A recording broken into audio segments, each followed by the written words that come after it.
কথাগুলো সেগুলো তো বলা দরকার। আমিও যদি এখন এরকম বলি তো ছেড়ে ছেড়েই আমাকে বলতে হবে, সব ধরে বলা সম্ভব হবে না। তবে মুসলমানের যদি রুহানি তাওয়াজ্জু থাকে, ভালোবাসা থাকে, তাহলে সম্ভব হয়। এমন হয় যে এক বসছে যে মাঝখান দিয়ে 5 ঘন্টা 7 ঘন্টা 8 ঘন্টা চলে গেছে টেরও পায়। এটা হয়। আর যদি রুহানি সম্পর্ক না থাকে, মহাব্বত ভালোবাসা না থাকে, তাহলে অল্প সময় অনেক লম্বা হয়ে যায়। দুঃখের রাত্রি যেমন অনেক লম্বা হয়, কাটে না। সুখের রাত্রি যেমন অনেক দ্রুত শেষ হয়ে যায়, বাসর রাত্রি খুব অল্প সময়ের হয়, আর দুঃখের রাত্রি অনেক লম্বা হয়। এই জায়গার মধ্যেও ঘটনা তাই। যদি মহাব্বত ভালোবাসা থাকে তাহলে এটা তো মজারই মজা। মহাব্বত একটা দামি জিনিস, এর দরকার। মহাব্বত দিলের স্বাদ, দিলের একটা স্বাদ, মজা। ভালোবাসার মানুষের কাছে সময় কাটাইতে কখন যে সময়, তখন ঘড়ির টাইম খালি তাকায়, দৌড়ায় দৌড়ায় দৌড়ায়, ঘড়িটা তো তাড়াতাড়ি কেন চলে যায়। আর যদি কোনো বিরক্তিকর মানুষ কাছে আসে তখন অল্প সময়ে বিরক্ত হইতে থাকে। আমরা এমন সত্তা সম্পর্কে আলোচনা চলছিল যে সত্তার নাম উচ্চারণ করলেই হলো ভালো লাগে, মজা লাগে। মোহাম্মদ, মোহাম্মদ, মোহাম্মদ। আমার উস্তাদ সেদিন মাওলানা জাইনুল আবেদিন দামাত বরকাতুহুল আলাইহি, তিনি বলছিলেন যে বাচ্চার সামনে বলো মোহাম্মদ, মোহাম্মদ, মোহাম্মদ, এমন ভাবে বলো যাতে তার মস্তিষ্ক এবং দিলের মধ্যে মুহাম্মদুর রাসূলুল্লাহ সাল্লাল্লাহু আলাইহি ওয়াসাল্লাম ভালোবাসা পয়দা হয়ে যায়। নবীজির জীবনী আমাদের জানা দরকার। না জানলে আমরা নবীজিকে ভালোবাসতে পারবো না, এটা বাস্তব। সেই জায়গা থেকে ইত্তেহাদুল উলামা এই উদ্যোগ নিয়েছেন যে মানুষ মুসলমান, কিন্তু সে তার নবীর সম্পর্কে জানে না।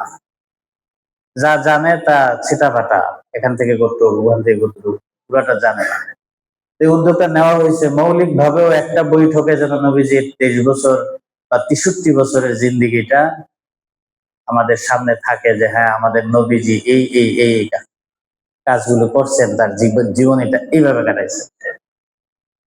খুব জরুরি। কিছুদিন আগে আমি গত শুক্রবারে আমি উমরা হজ থেকে আসছি, 14 দিন ওখানে সফরে ছিলাম।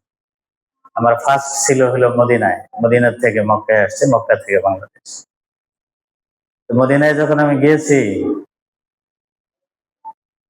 যাদের গল্প এই বয়সে শুনেছি অনেকবার, যেই গল্পগুলো শুনে কেঁদেছি, যেই গল্পের মধ্যে হৃদয়ের স্বাদ ছিল, মজা ছিল, যে গল্প শুনবার জন্য রাতের পর রাত বিভিন্ন মাহফিলেও কাটাইছি, আপনারাও কাটাইছেন।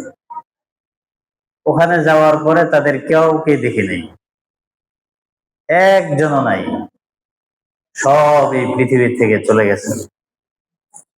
যা আছে তা হলো এখনকার সময়ে তাদের বানানো চাকচিক্য, ইট পাথর, সুন্দর নির্মাণ, এসি, এয়ার কন্ডিশন, ব্যবস্থাপনা ইত্যাদি আছে।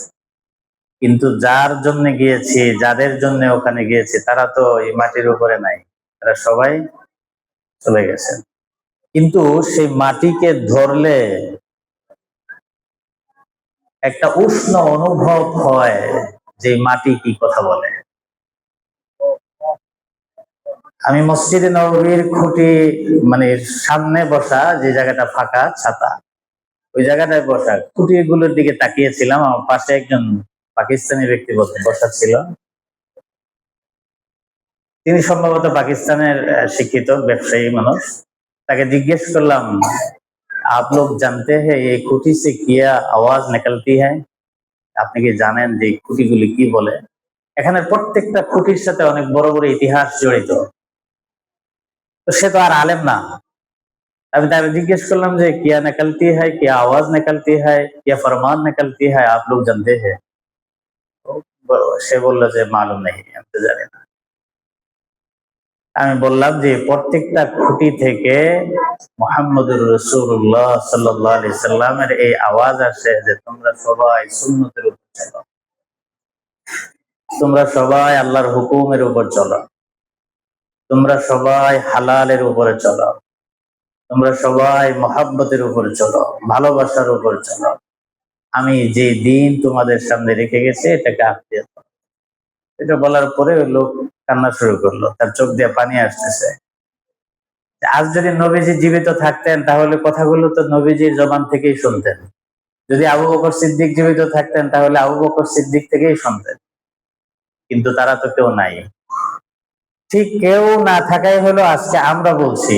আমাদের জবান দিয়ে নবী সাল্লাল্লাহু আলাইহি সাল্লামের কথা বলার কোনোভাবেই আমি নিজেকে মিলাইতে পারি না।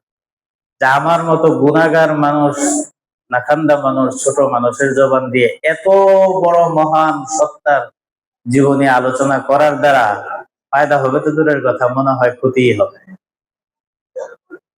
ওখানে অনুভব হয়েছে যে নবী আমাদের জন্য কি করেছেন আর আমাদের কি করা দরকার, এটা অনুভব হয়েছে। আপনারাও চিন্তা করবে যে নবী কি,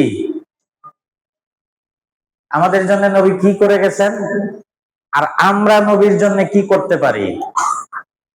এই প্রশ্নের উত্তর আপনারা উলামায়ে কেরাম থেকে জেনে নেবেন। এটা জরুরি, এটা ছাড়া মুক্তি সম্ভব না।